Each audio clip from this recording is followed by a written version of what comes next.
What's up, everybody? Happy Monday. Hope all you're having a great day so far. Hope you all had a great weekend. Getting into this episode of GH, this was a hot mess. Ava and Austin need to do something because the walls look like they're about to close in on their asses. It's not looking good. Um, Mason done confronted Austin about the secret. He was like, I followed you to Windermere that night. I'm like, oh my God. He talking about he done seen everything. So basically, he trying to pull a blackmail attempt. Like, trying to use what he knows about Nicholas over their heads. Basically telling Austin, know your place.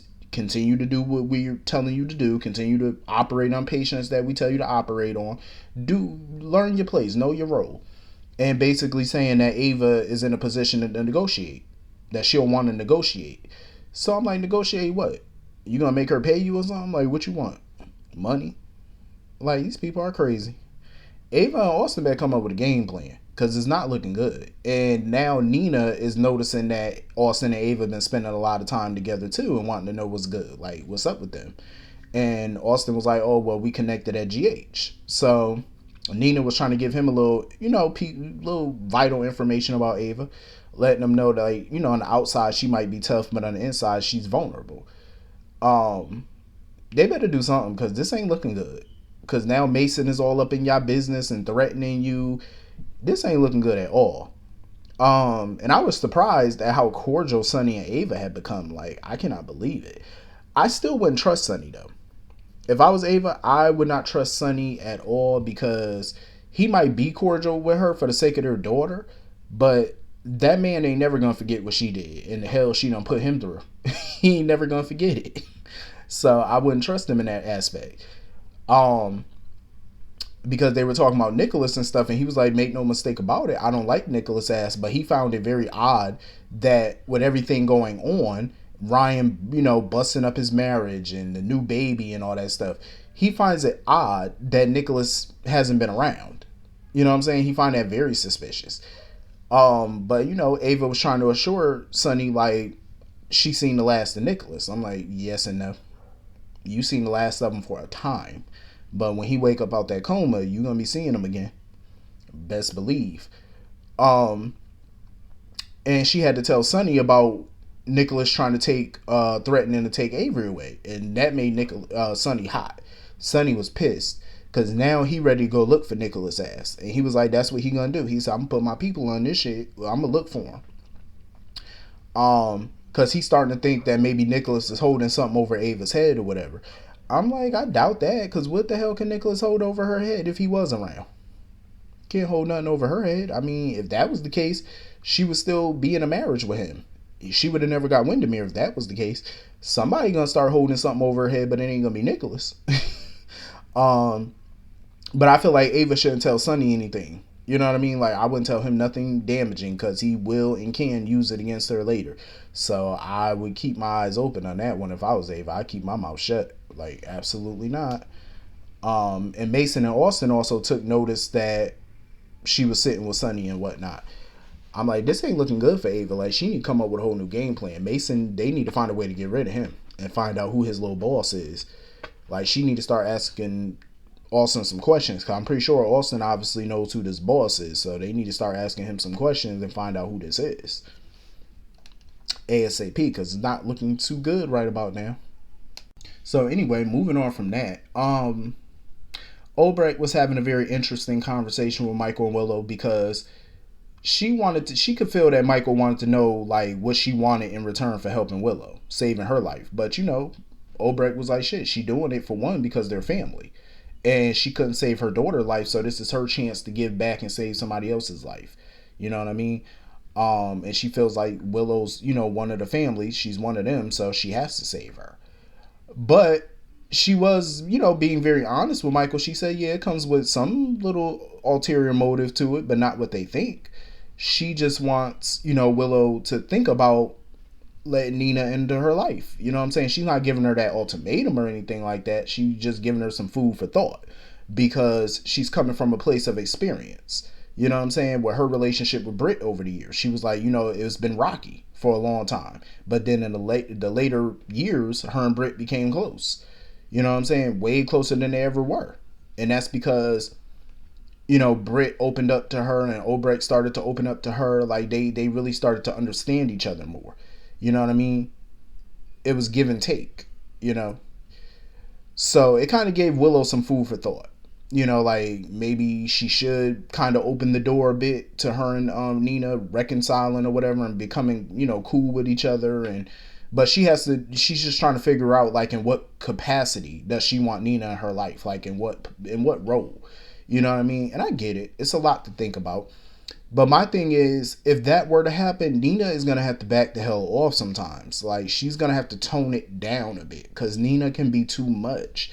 And that will rub people the wrong way. And it doesn't take a whole lot to rub Willow the wrong way. Like, especially when you say certain things or do certain things. So I think Nina's going to have to tone it down a bit with that, with her personality.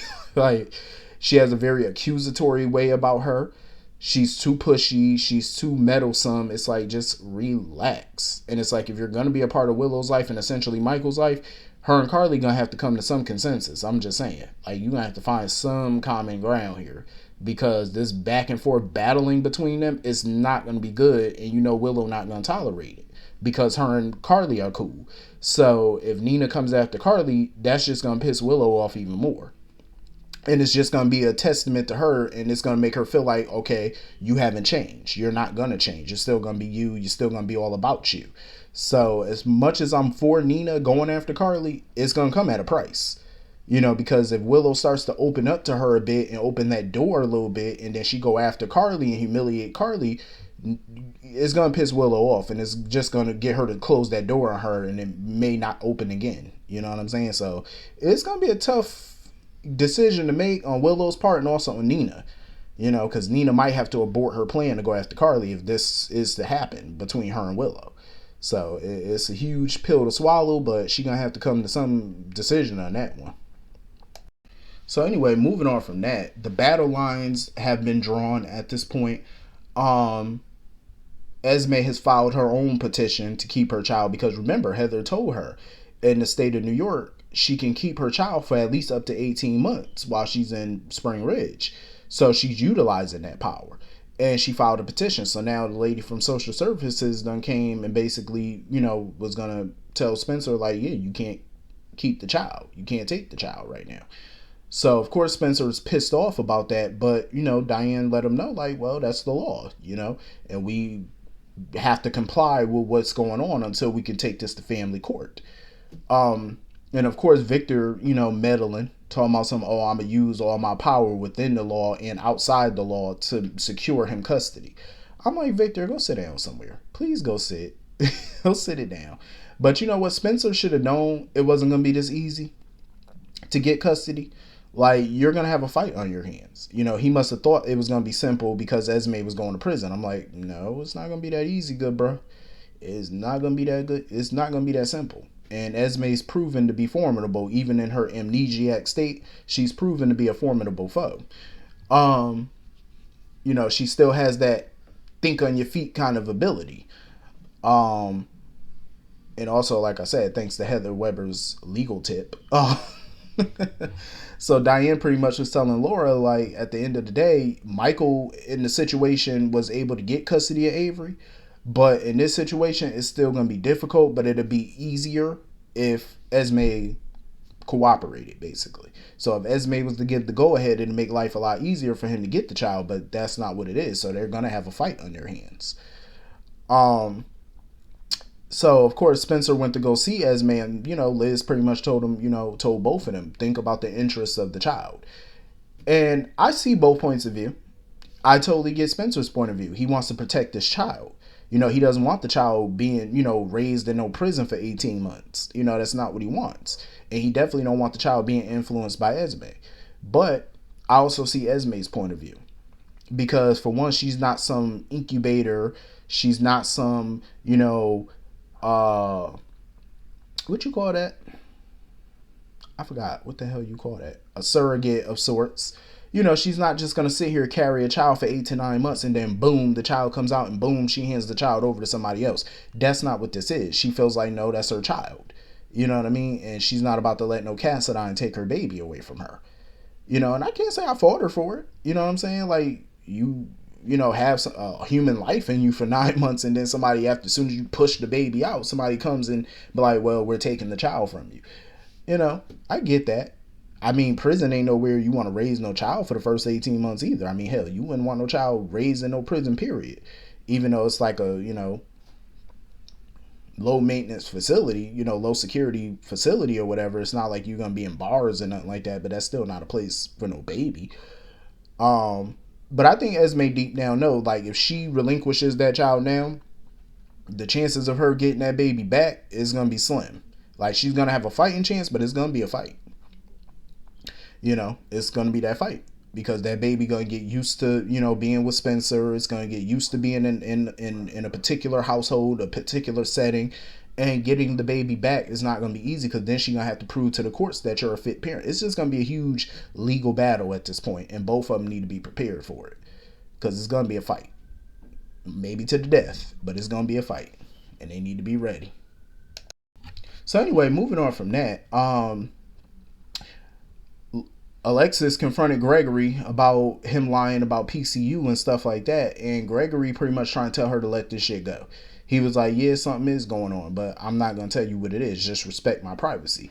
And he let her know, like, if you say you're a real friend to me, prove that you're a real friend and back the hell off of this.